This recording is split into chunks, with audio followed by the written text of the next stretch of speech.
It is my pleasure to welcome you today to the fifth day of the 11th annual Women Project Spring Symposium, 4 Centuries of Black Women in America, Freedom, Activism, and Justice for All. Before we begin, I'd like to share the following 2 statements with you. William and Mary acknowledges the indigenous peoples who are the original inhabitants of the lands our campus is on today. The Cherokee'ka, Nottoway, Chickahominy, Eastern Chickahominy, Mattaponi, Monacan, Nansemond, Nottoway, Pamunkey, Potomac, Upper Mattaponi, and Rappahannock tribes, and pay our respect to their tribal members, past and present.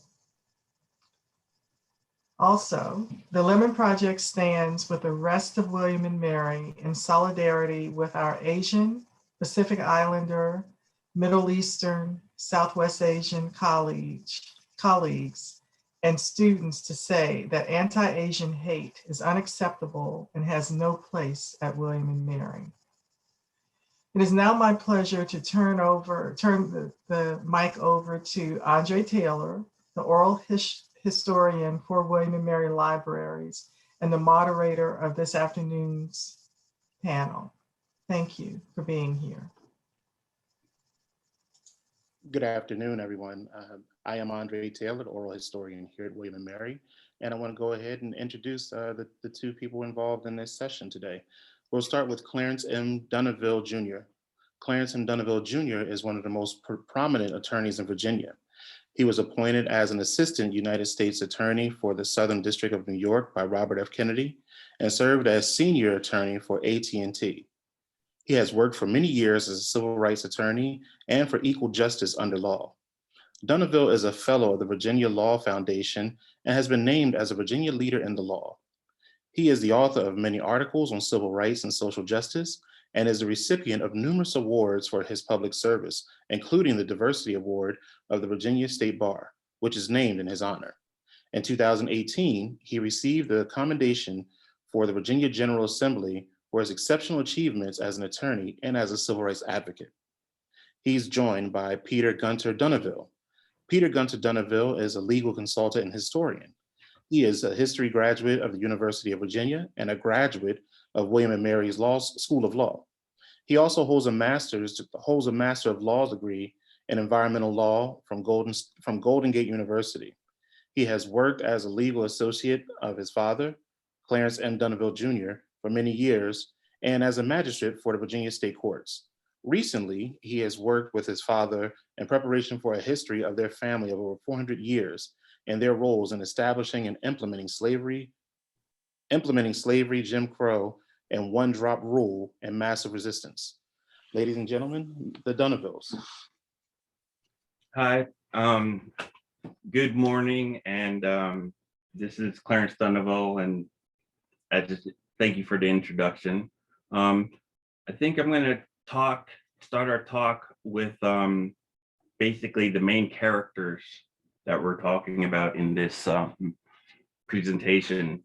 One of the main characters is Lucy Bocock, who is my second great grandmother.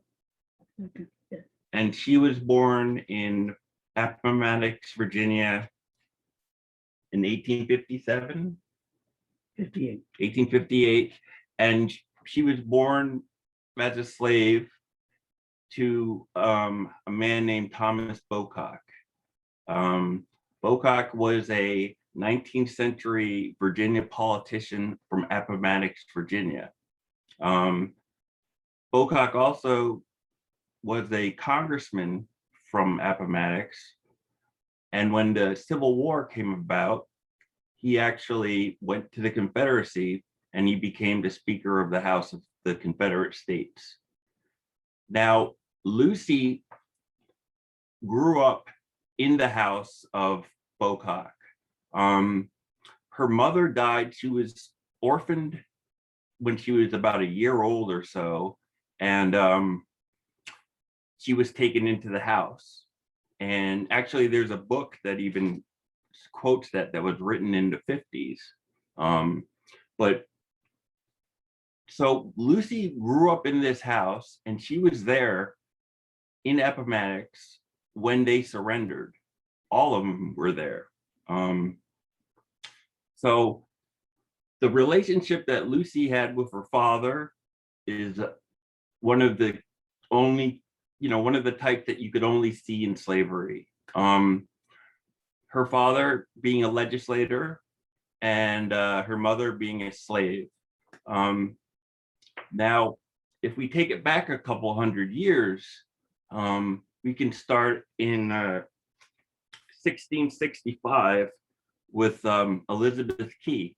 And Elizabeth Key was an enslaved woman she was not an enslaved woman. She was a free woman. But what happened was that her father went back to England, and then her father gave control of her, like a guardian, to her godfather. Her godfather then went to England also and left her in the care of some other person who did not recognize that she was a free person. So he held her in bondage past the years that she was supposed to serve as an indentured servant, and they took it to the courts. And this was the first court case where a person of color sued the legislature for their freedom based on the fact that her father was an English citizen. British law prior to the mid-17th century did not really recognize slavery, and as a result, the nations, the colonies of Virginia, the West Indies, they were all pretty much governed by themselves in a sense. They were royal colonies, and they belonged to the king, so Parliament couldn't really make anything to do with that. But Pardis, let me step back for a second. So in the Grinstead case, she ultimately prevailed and she was set free. Now, about 15 years later, the Virginia Assembly passed a law basically that said if any white man or woman shall marry a Negro, mulatto, Indian, slave or free, he or she shall within 3 months be banished from Virginia forever. That was 1661. In 1662, the Virginia legislature enacted Partus Sequitur Ventrum, which was modeled after Spanish law. It's a Latin phrase, and it's from Roman law actually as well. And that basically said that the status of slaves was to follow the status of the mother. And that changed hundreds of years of English common law. And it was only in Virginia where that started and began. Pardis, what Pardis did was it gave the children the social status of their mother, which enabled more or less the fathers, who in this case was an Englishman. It enabled them to basically commodify their children because they were able to have children with their enslaved women, and that was a capital asset of theirs. So much of a capital asset that right before the Civil War, the majority of the wealth in the South was held in enslaved people. They were the money, the inheritances that people always were arguing about. Well, Peter, thanks for that introduction, but I think you've laid it out very well. The whole concept of slave women being property, which is what they were, and the whole nation is really built on enslaved women because of the Partis concept, which you mentioned. Partis, of course, is a fancy legal word and it's hard to understand.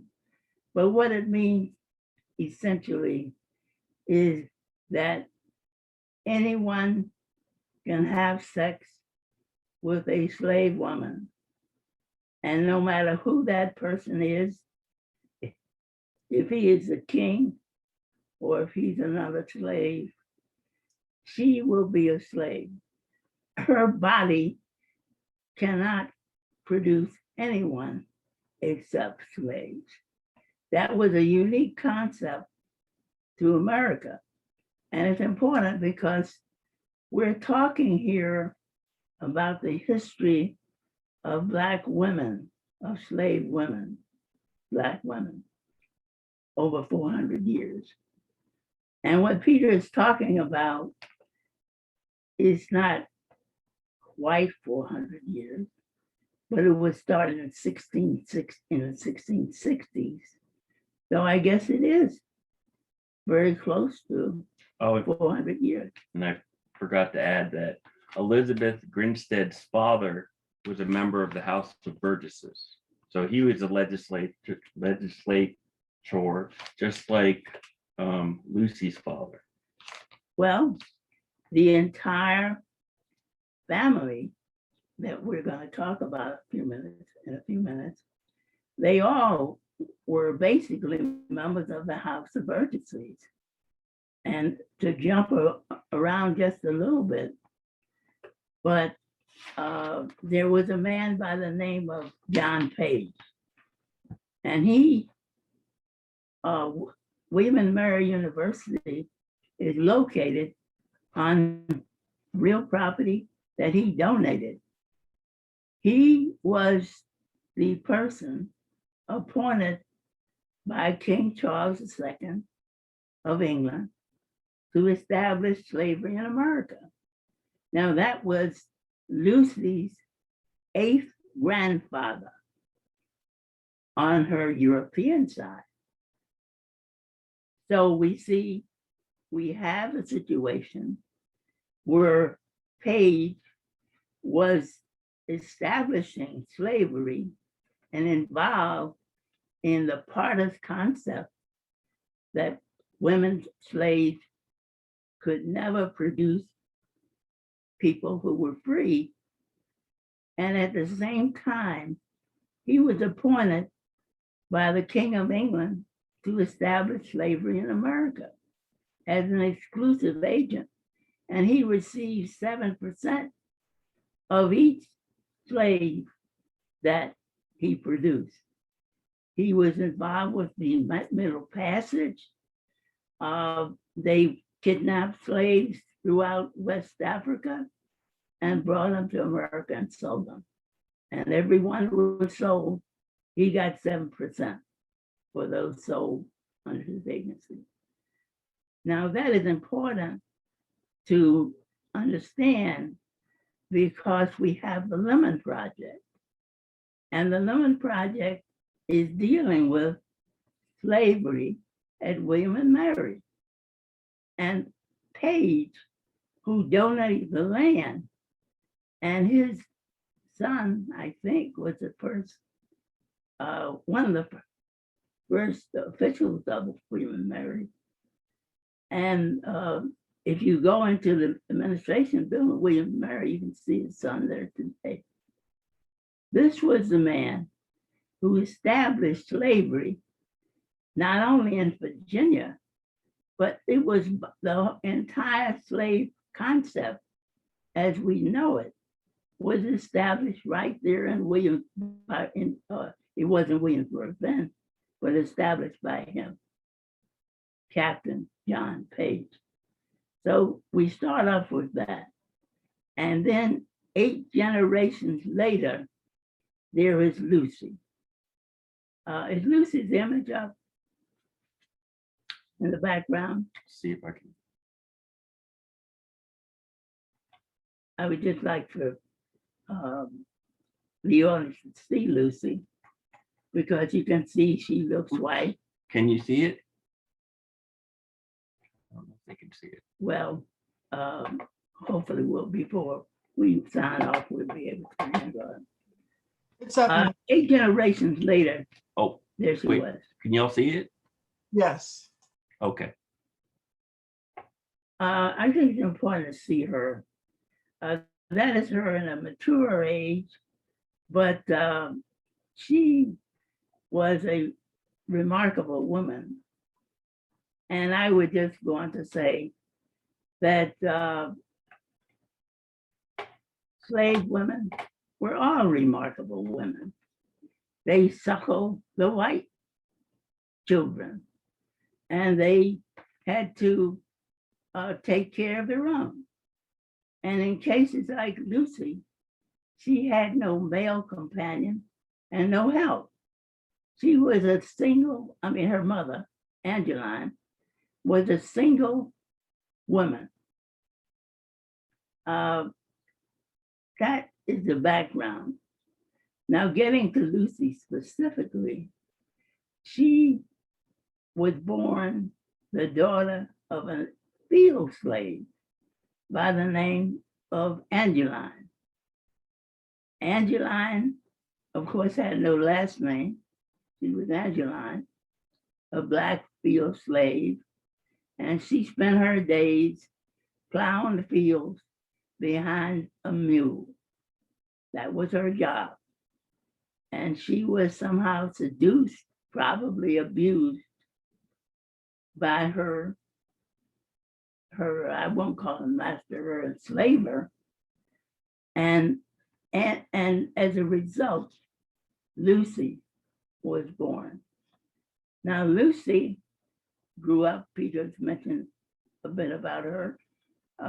She was, Angeline died when she was a little over a year old, and she was taken into the house and reared with the other white family.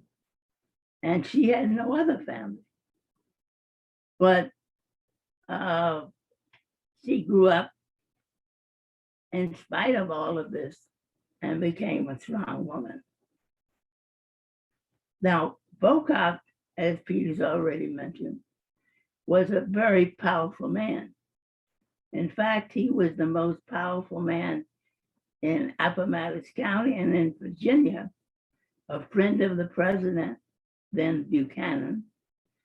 And he was a congressman, and he was a very, very racist man.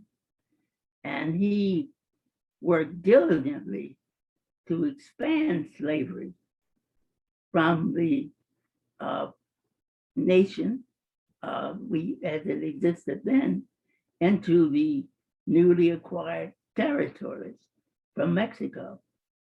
And that was a big thing during the 1840s, 50s, and 60s. So that's a bit of the character of Bocock. And then he became the Speaker of the House of Confederacy. Well, that is Lucy's heritage, and that is our heritage. And Lucy was a very modest woman, but very strong. You met her. And I did meet her, Peter reminded me, when I was 3 years old. She was a small lady, as you probably can tell from the photograph, very petite, with a long flowing skirt. And I was impressed, of course, that my mother was so excited because she was there to see her family. But I did see her once. And it was quite a celebration for Mother because she had not seen her since she got married. I was the oldest, and she really made a big deal out of it. And I remember it to this day, even though I was only 3. But I want to just talk a few minutes about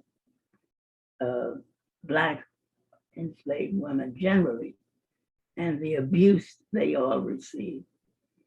Starting with what Peter mentioned, parties, bringing them to America by rounding them up and kidnapping them and bringing them on the Middle Passage, throwing them overboard if they died, or having them give childbirth, lying flat on their back, chained to others. These things are not talked about really. And I think one of the things that really trouble me is the fact that the role of Black women in this country has not been discussed and is not being discussed now, to the extent that they really built America. If you think about it, all of the wealth that flowed from slavery came through the uterus of Black slave women, all of it. And during the 1830s and 40s and 50s, slaves, that was the major capital of the United States. Slaves were worth more money than all the railroads in the country combined. It was 1/3 of the total wealth of the South. This all flowed from Black women through their uterus. And people don't talk about that. And I want to just mention that specifically because now we're talking about 400 years of Black women in America. And nobody's talking about, I mean, some people are, I am, but nobody's really writing about the contribution that Black women made to the establishment of America and contributed to the capital of America. And I want to just emphasize that. In spite of their abuse, if you just think about it, these were women who were raped and abused and subjected to all kinds of violence. And yet, in spite of that, they were producing all the wealth of the country, which is built on. And I heard the panel Monday talk about super women. And they correctly stated that Black women should not be expected to be super women. But I say they are super women. And they don't get the credit that they're due. They built this country and they are still building it.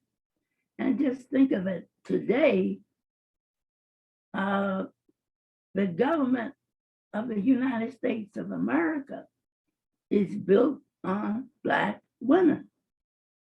It was a Black woman who got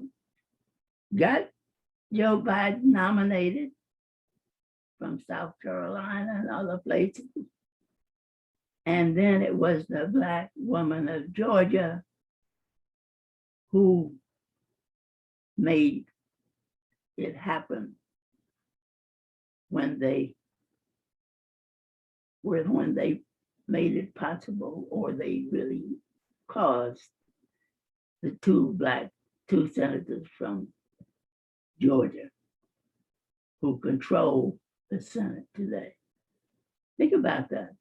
Those are Black women who did that. It's also reflective of what happened with Elizabeth Key Grinstead in the mid 17th century, meaning disenfranchisement is going on, as of last night, right now in Georgia. It's a continuous cycle throughout American history that people of color were basically, they had rights and then the rights were taken away. And it was a consistent thing. Like some African Americans could vote in Virginia until 1673. So there's lots of ways that when slavery developed, the law developed with it. And it still exists today. All those remnants of slavery are there today. And as Peter correctly points out, the laws that people are trying to enact and have successfully enacted in Georgia, those are really remnants of laws from laws that have held Black people down all these many years. And I just think of it, in 1967, that was 54 years ago, I served as a volunteer attorney with the Lawyers Committee for Civil Rights under Law. And I was sent to Mississippi to require the enforcement of the law to let Black people vote. In those days, they had all types of gimmicks in Mississippi to keep Black people from voting. They required, for example, that Black people, when they try to register to vote, count all the beans in a jar in order to register to vote. I mean, such bizarre things as that. And I was down there and I was chased out of one town with a shotgun because of my efforts to assist Black people to vote. That was in 1967. We are in 2021.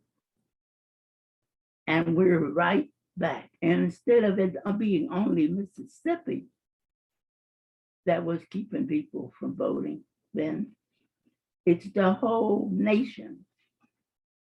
So we're really going backwards in many senses. But again, who were the people fighting in those days? They were primarily Black women. There were some Black men, sure. There was my good friend, John Lewis, who crossed that bridge. There were a lot of them, Martin Luther King. But the people behind them in the churches and pushing them on were Black women. So I think it's appropriate that we're doing this program on 400 years of Black women. And we're talking today on the 5th day of the program. But summing it all up, going back to the beginning of the 400 years of Black people in America, Black women in America. And the Black men, oh yes, they've been doing their part. But, I'm proud to say that the women have been ahead.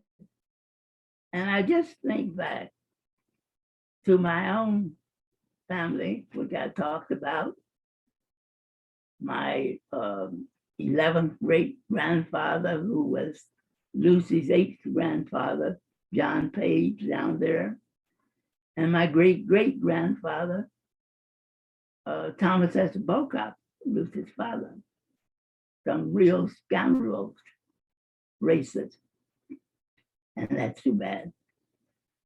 But the women, the Black women, they have not let that slow them down. My own mother, I'm a family of a single mother my father died when I was 11. And my mother worked around the clock. She was strong, 35 years old when he died, with 5 children. And she kept us in line. We reared ourselves more or less because she was working, but she set the rules. And one of her rules was we would all attend college. And she had no money, but she told us that we all had to work. And that was what we were going to do. And we would be going there. And she set those goals. It would seem incredible when you think about it. But that is an example of the kind of strong Black women we have today. And talking about, we were talking about the other day, the Black women, only 30%, I think I heard, have marital relationships.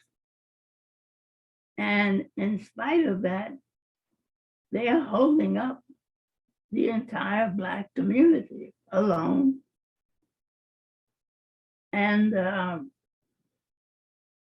they are all working 3 jobs. And the example of the lady who is now the congresswoman from Missouri comes to mind, because that lady was a single mother, and she said she was homeless. And during a part of the time when she was rearing her children, they were living in a car. And yet today, she's the Congresswoman of the United States, and she went back and has a college degree. And that's an example of Black women, and it should be talked about, and they should be given credit for that. And in fact, I think there should be a Black Women's Day, probably. They're the founding mothers. They're the founding mothers, and they built the whole country, as I explained. They were the capital that financed the nation. And provide the labor. And provided the labor, because the Black men came from them, and all the money, because they were traded the same as dollars. You could mortgage a slave, you could give them away, you could sell them. That all was done during slavery. And when slavery ended, I want to just make this point. We had the 13th Amendment, which ended slavery. And then we had the 14th Amendment, which gave Black people, enslaved people, their civil rights. But what happened immediately after, when Reconstruction ended, we were back to where we were before, with de facto slavery. And those remnants are the greatest problem that America faces today. Well, I don't know how my time is going, but do you have any time left? Yes, you still have a few minutes. You have about 9 minutes left. Oh, well, if we have some time left, I would just like to flip back to talk a bit about Lucy herself and my more direct family, because I've been sort of rambling, talking about slavery and Black women generally. But going back to Lucy Angeline, her mother, working in the fields. Here's something that most people, a picture they don't see usually. They don't see, and when they talk of a Black slave woman, there are some pictures of it, but it's not generally the case. They don't see a child strapped to the back of the mother, plowing the earth in a plantation field. That is a picture of Lucy when she was a baby. Angeline lived about 18 months after Lucy was born, 12 to 18. And during that time frame, Angeline was still living in the little hovel, the slave hovel, plowing the field with Lucy strapped to her back. If we can conclude from that, I can conclude from that, you can see the picture. That is the origin of Black women in America. Because just like Lucy was strapped to Angeline's back, there were thousands, maybe hundreds of thousands of women working fields with Black children strapped to their back. That was the beginning where we can start from, and we can see where we are today. But we can see that the same character that made Angeline strong enough to endure, she died of tuberculosis, which had nothing to do with her strength. But that character still endures in Black women today. And we can see it. We can see it in the Congress lady from St. Louis. And we can see it in many, many. And the vice American. president. Yes, the vice president, Peter. I think that's probably most of my time. Entertain any questions. Thank you again. Thank you guys very much. And I do have some questions for you. We'll go ahead and get started with this one. How did the two of you start doing this research, and what was the process like? And are you still looking into Lucy's story, and are you writing a book? Good Well, question. we have written a book, which I'm thank you for reminding me of. If you saw the biography of Peter mentions that, but it does cover that, and we're looking for a publisher right now. And but it does cover most of those issues that we talked about. And Peter, you tell them how we started working together. Okay, well, we worked together for years. For years, yeah, In the legal profession. So we can we work together very well. So basically using my knowledge and my 21st century skills and, other skills such as DNA, it helped us to flesh out the story. Like, Lucy never knew her mother's name was Angeline. Right. We found that out in the record. So Right, but tell them how we started. Oh, well, we started because we knew that Lucy grew up in this house, basically, and she grew up during pretty much from the end of slavery, and she died at like the nadir of the Black experience, you know, when they were in the 20s or in the 30s after they'd taken away all those rights. Lucy saw that through her life, and she experienced it through her siblings, her half siblings. I mean, the customs that changed in that period of time. But you were the person who got us into it Yeah, because you came, and so I was working already in this area, and you decided to take the research further, using the tools, using DNA, using Ancestry.com. That was your idea.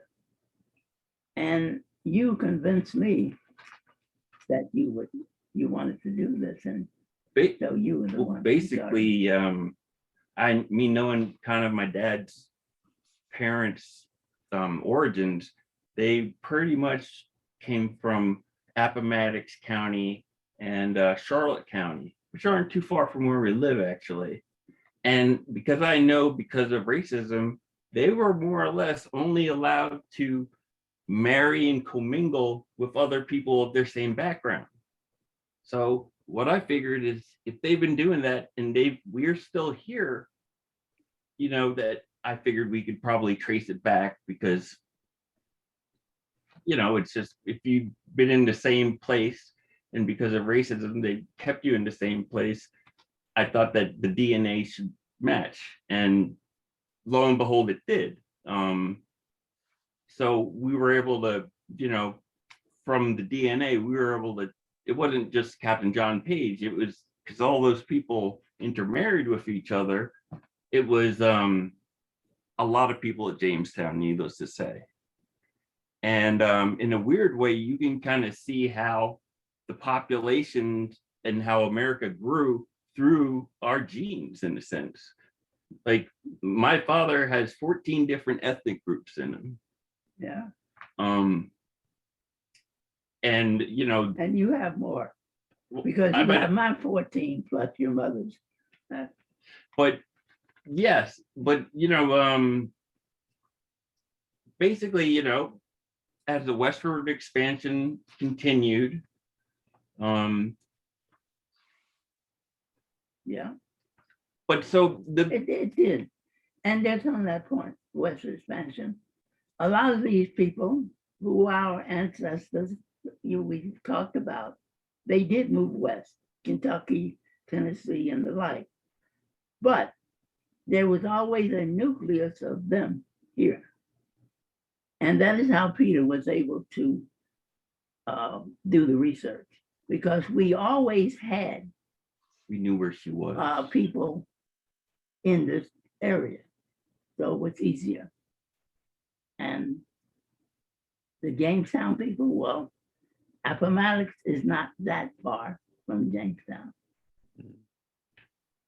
Now, Clarence, could you talk a little bit more about your experiences as a civil rights activist and lawyer?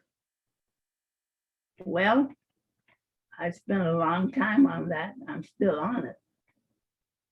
So actually, I guess I started my civil rights activities when I first visited the Supreme Court and actually sat on the argument of Brown against Board of Education.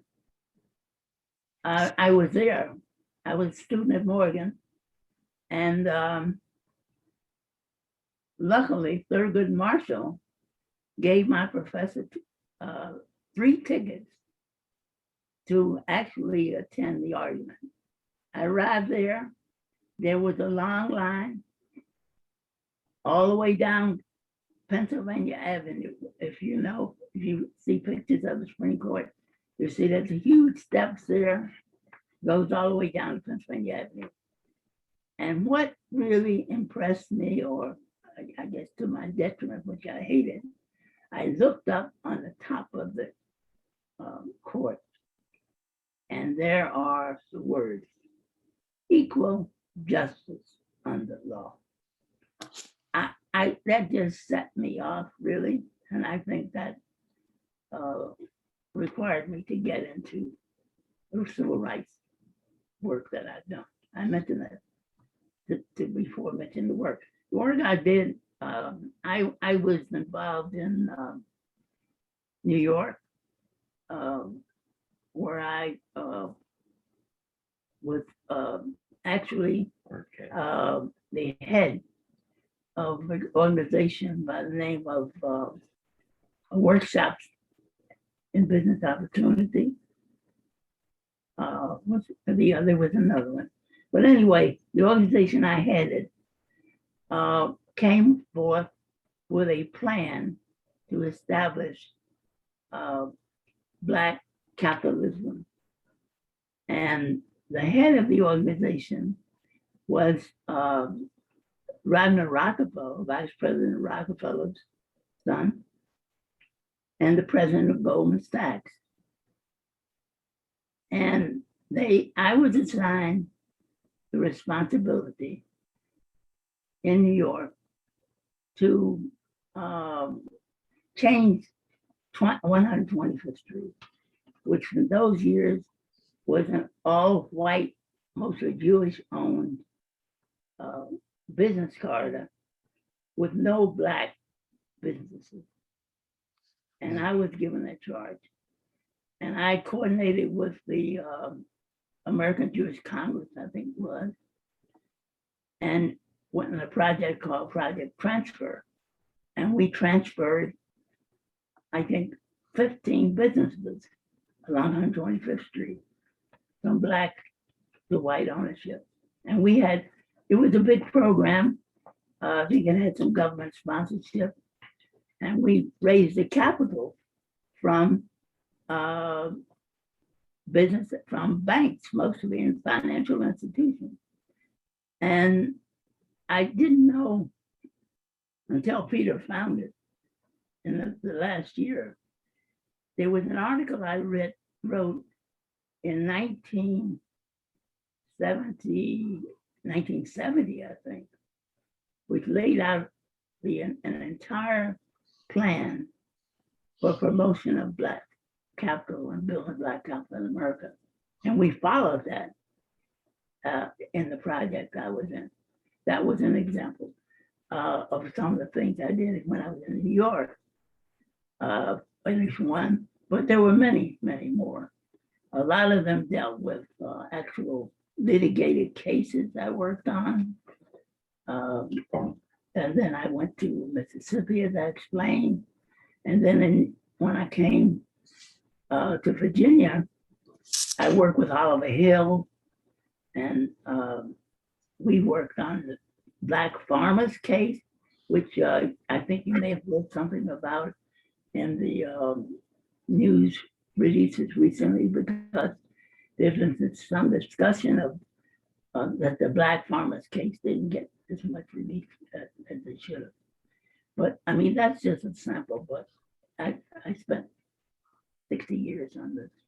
And I got to help them with the farmers. It was an experience, a learning experience, really. Yeah. But that's pretty much it. I think.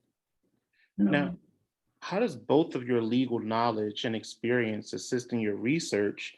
And do you have any family members interested in this history, or is it just the two of you? No, I think there are many of my family interested in it. I think some of them are on the Zoom, but it's not limited to us. It's a good number of people interested, but no one else is doing the work. I think the legal background thing came in too, because once knowing that Bocock was a lawyer, I was like, well, if he was a lawyer, there has to be paper that he, because lawyers have papers, lots of papers. And so we were able to find lots of information about him. He made speeches like at, Congress. Yeah, he was involved with everything from like, he tried to run for Speaker of the House against John Sherman.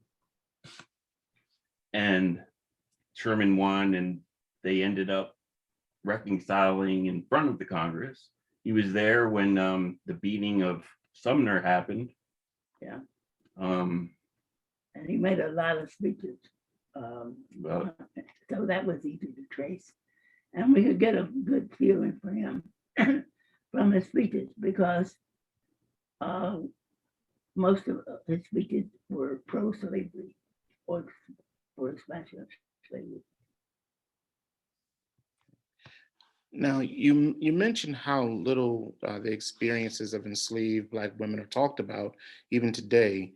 How do you think we can rectify that wrong? I think publications should be looking for that material. I think if you look for specific material, there may be an opportunity to get it. I think that's something that could happen. For example, a publication could send out offers to talk about it, or there'll be many different ways like that, I think, possibly. I think it's the best way is to bring light and for more research information to come about these amazing Black women. And I've noticed during my lifetime that things like the internet have completely changed, you know, in the internet and DNA has completely changed the nature of that kind of research. Peter's still doing a lot of research in this area. In fact, I think you were doing some yesterday. Yeah, we were able to, the picture we got of 19th century Appomattox was kind of it was a very mixed picture. I mean, from because Bocock was a lawyer, he took some cases that involved leaving property involving white men that wanted to leave their property to their Black children and disinherit their white children. And actually, in this case, the guy who's the richest man in Appomattox County employed Bocock to be his lawyer in this case. And we actually found out, we were doing a talk at the Museum of the Civil War, that some of our cousins actually were descended from our line, but from his line as well. Or, you know, the judge in Appomattox, he got ran out of town because he was living with his Black wife and family. Yeah. But anyway, Peter's done a lot and still doing a lot of it. Now, what about the connections to William and Mary? Do you have an active relationship with the college? We would like to. Peter's a graduate, but I think there would be an opportunity for Peter in light of the work he's done already and is doing, to focus on that, because that is something that has not been brought up in the Women Project. And it really, to me, is a fundamental problem, because you can't get, I mean, just talking about the slave people who built the school, they were slaves, but who was the person and people? Because Page's children for years generated, they were even more wealthy than he was. And they were all affiliated with the school and building the school. That's I guess what I was gonna say is that what makes it interesting as well is the fact that all of slavery was cemented and became the final form of American chattel slavery during the mid 1600s, which was when England was in between civil wars. You know, they had the English Civil War in 1640s, and they had the interregnum, and then they had James II, who got overthrown by the namesake of our university, William and Mary. And it was during William and Mary's reign that slavery reached its zenith in America, because primarily of Page and his, there were others, including, he wasn't the only The one, British Empire. but, and he had the King of England behind him. But he was the one who founded William and Mary and Bretton Parish Church. And he is much revered today. You can go down right around the corner from William and Mary, the Bretton Parish Church, and he is revered. There's a memorial to him. But this is a guy who actually gave the land where William and Mary sits on today. And his descendants were the people who built William and Mary from its incentive and stuck with it. I mean, they were members of the Board of Regents for many years. So yes, if there's something Peter could do to bring his skills and knowledge to the Lemon Project and to be helpful, I think he would be more than willing to do it. Well, my connections with William and Mary now are more or less, I have friends from law school that still live in Williamsburg and around Williamsburg. And interestingly, two of my friends, they're also descended from early Virginians. So whenever I go to Williamsburg, we usually just talk about old stuff, basically, or like one of my friends is James Carter, whose descendants were at Roswell, and another friend was Rob Tyler, who from the Tyler family. Tell them where Roswell is. Roswell? It's Yeah. where the ruins of the Page Mansion. Right. That- That's here. It's a big, yeah. But so that's kind of kept it current. And then me going back through my tree and finding out all of these places, because all of these places that I can go back in the tree, it's all been written about. You know, it's all, the records are there. I mean, But it's never been combined it's never been told in our story. or any story. Right. combined. So that's what we kind of wanted to do. We kind of wanted to set a narrative, a different narrative, you know, emphasizing, you know, our ancestors' contribution in building the country. The women. Yes. And Further time? Any further questions? yes, there's one last question. So the house that you're in right now, when was that constructed? And is it on the State Registry of Historic Resources? Oh, no, we don't have a house still constructed from our perspective. There's a house that was on the European side, the Page House. No. But there's no house But that we have. That There's goes back no to- house that we have in a sense, but we did go to Bocock's plantation, which the house has fallen down, but there still stands the building that was his law practice there. And that was the original house. So we were able, the Museum of the Civil War, they were able to take us up to those lands. And we were able to walk those lands, you know, where Lucy was all those eons ago. And, you know, I think. But I don't think the house should be on the historic records, because this was just the site of the old plantation, which we don't want to make historic.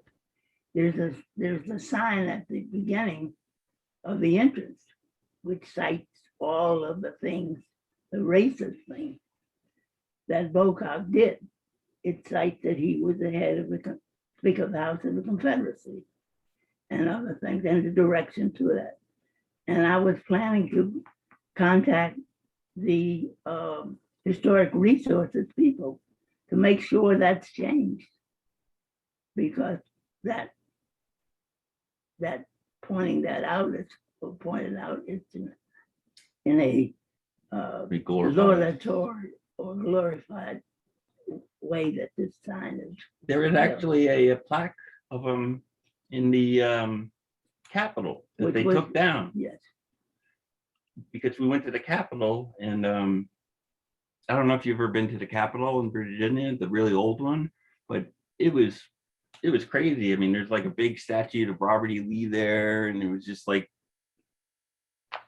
Bocock flat. It was taken down recently. You may have read about it. but so all of this stuff too, you know, it started here in Virginia, you know, and it was Virginia's main moneymaker. I mean, Yeah. so, you know, when you think about most of them, we learned a lot about enslaved people through old cases and such, and most of them were cases where it was the heirs trying to deal with, you know, because the slaves were the only thing valuable. It was, you know, they didn't have any money. They had land, but land's not really worth anything if you can't work it. So that's what they were fighting about bitterly. And when that's when they developed, because of all these cases, all of these really specific laws, like, well, if you're free, you have to leave within a year. So I think just showing how this began and how it began kind of like with a child of a legislator suing for freedom. They changed the law basically because of that case, because they didn't want all these people going free. And that kind of set the motion into the terrible monster that, you know, developed into American chattel slavery. Well, I think our time's up, but we've run over probably. Any other questions? Well, definitely want to thank you two both for sharing your story. It's most appreciative, and just thank you for sharing. And if you have any last words, you have a couple of minutes, and if you do. Now, we thank William and Mary for the and the Lemon Project for the opportunity to tell our story. And we think it's important that this story, which I don't think is well known, be out public, and they go public. People would know that. Not thinking about my family, but just thinking about what happened. Because our history is the history of the United States. Exactly. That's how the United States came to be the most wealthiest nation in the world. You know, they still have corporations that you can trace back to them making money off of enslaved people, insuring them. I mean, that was the whole country. You know, it was all intertwined. All right. Well, definitely, guys. Thank you very much for your time and sharing your story. We appreciate it. Thank you. We appreciate the opportunity.